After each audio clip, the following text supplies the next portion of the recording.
Karibu katika habari zetu. Jina langu ni Dominic.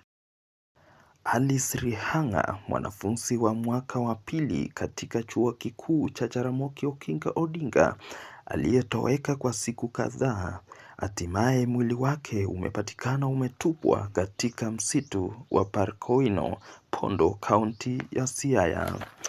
Kwa mujibu wa taarifa za polisi na wanafunzi wenzake, Alice alionekana mara ya mwisho akiondoka chumbani kuelekea chuoni na hakurejea tena.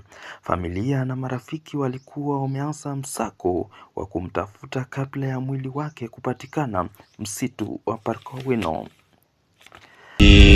Osesi aliniambia kulikuwa mwili ulikuwa umeokotwa kwa msitu. Kabla tuanze kutafuta na kujua ni nani amemteka nyara, maybe kama hajafariki tuende mpaka.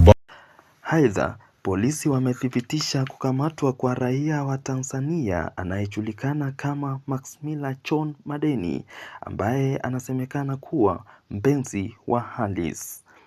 Mshukiwa anazuiliwa katika kituo cha polisi cha Bondo. Mshukiwa ni mtu wa Tanzania anaitwa Maximilian John Madeni, na inasemekana walikuwa marafiki na huyu msichana.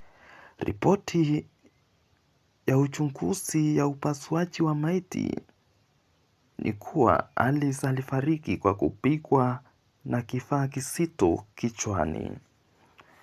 Mwisho wa taarifa zetu. Jina langu ni Dominic.